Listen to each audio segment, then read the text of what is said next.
Lib Dem Voice. Liberal Democrat Voice's own Mark Pack was a guest speaker at this summer's Liberal History Group, in which he chose a forgotten hero for a governing party, along with fellow panellists Lady Fluella Benjamin, Lord Navnit Delakia and Dr. Matt Cole. For your delectation, we have Dr. Pack speaking about his chosen hero, and you will find out who that is within the next 2 minutes. I think my choice is a slightly unusual choice. Not so much for a hero or for a liberal, but for a forgotten liberal hero. Because my choice is somebody who oversaw the introduction of major political reform. He's somebody who led his party back into power after 23 years in opposition.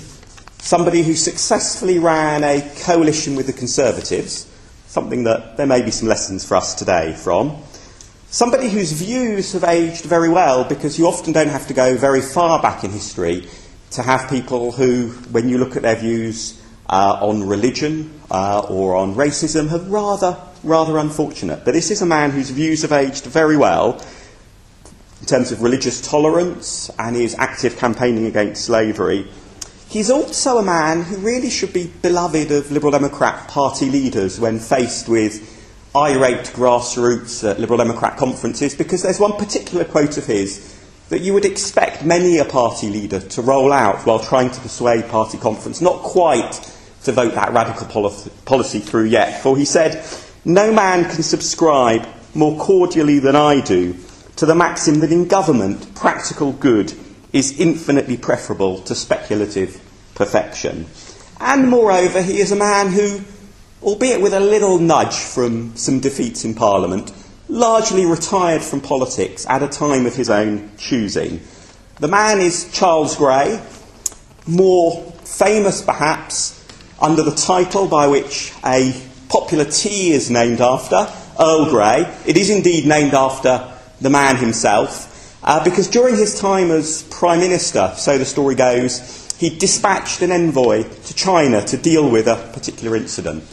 And the Chinese man who the envoy sort of sorted out matters for was so grateful that he sent back a crate of tea along with the recipe for making that particular mixture of tea to Earl Grey. Earl Grey liked the tea so much, and he thought, well, it's great that I've got the recipe. He gave the recipe to Twinings, who put it into their order book so that whenever Earl Grey ordered more tea from them, they knew the recipe to use to make up the particular mixture for him. And of course, what did they enter the recipe in their recipe book under? They entered it under his name, Earl Grey tea. But he achieved much as a politician. He was a parliamentarian at a very youthful age, and he was a central figure in, at the time, one of the biggest ongoing political stories, scandals, episodes, the trial of Warren Hastings, Governor-General of India. Now, we sometimes feel, I think, that justice moves a little slowly in the modern world. But Warren Hastings not only faced a trial that lasted 7 years, the trial itself didn't start until 6 years after, as House of Commons Committee, meeting in secret, decided that he should be put on trial. A huge running, 13 years, political scandal, controversy.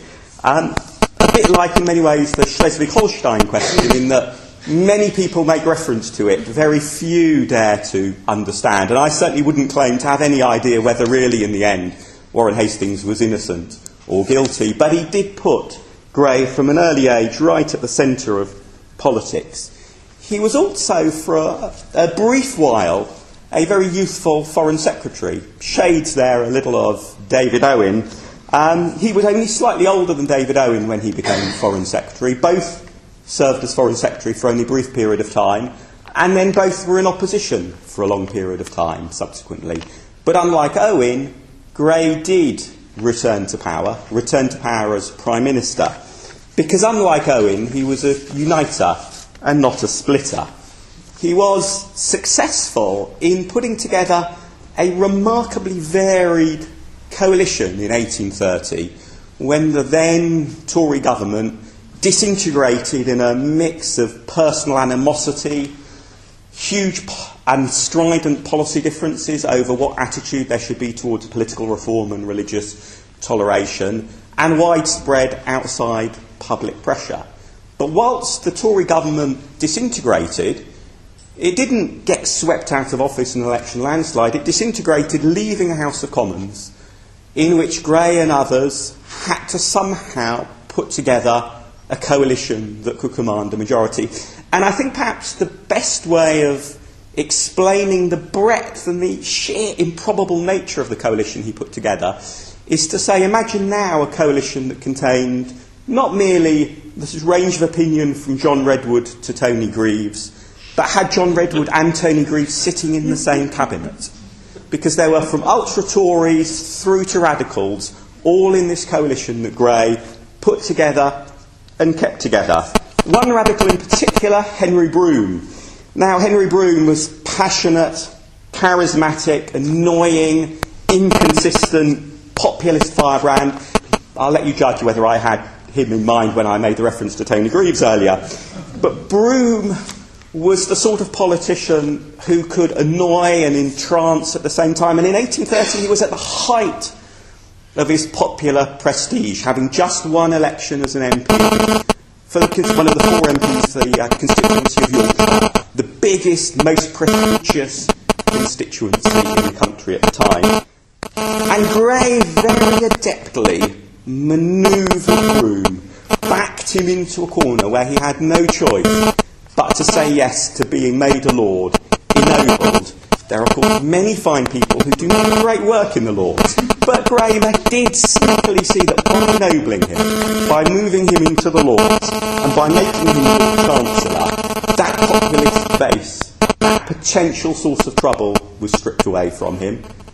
In the Lords, as Lord Chancellor, he became a loyal supporter of the government, and what I think makes this political manoeuvre particularly worthy is that Brougham was actually placed in a job where he then did a pretty good job in the role, introducing many important legal reforms over the next few years. And I think that combination of, as it were, political trickery, but also putting someone in an office where they do the job well, which is so often a bit missing from political manoeuvring, is a real tribute to Grey.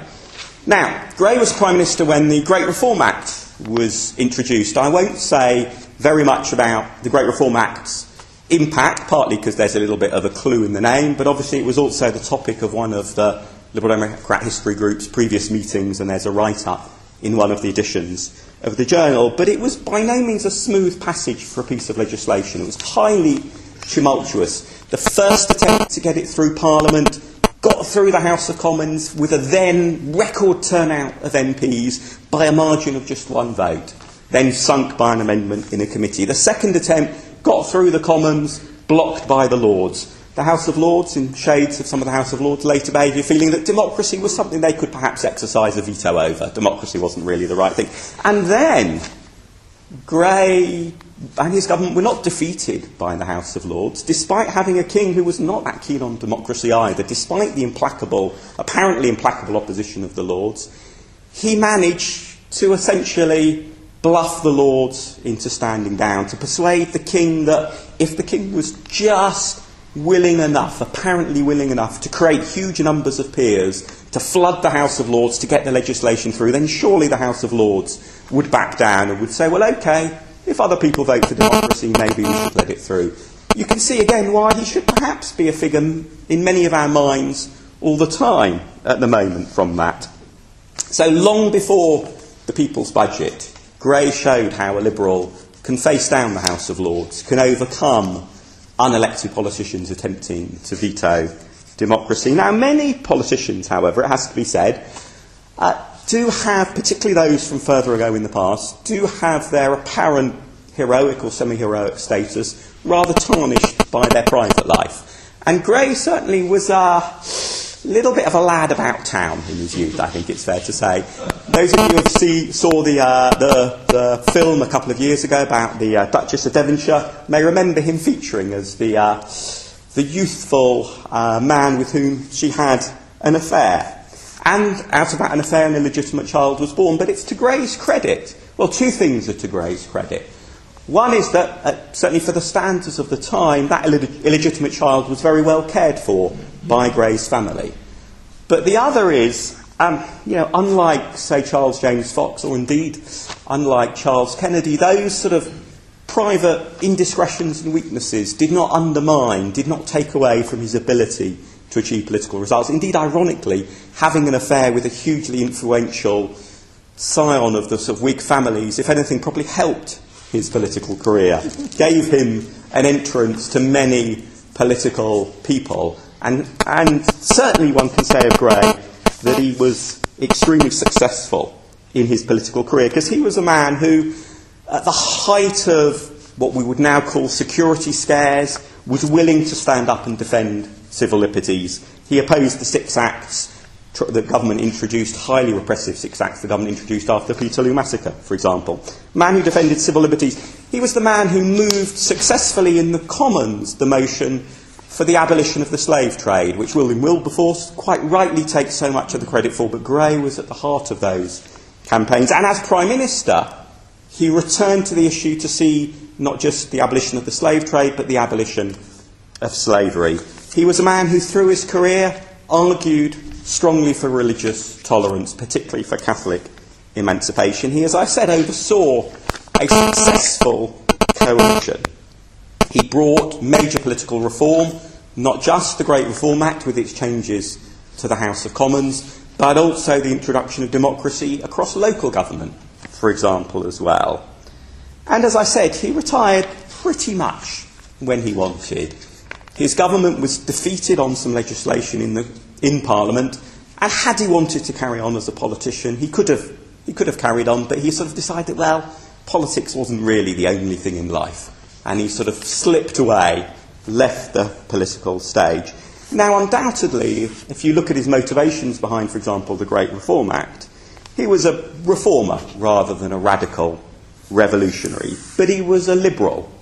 He was a successful liberal.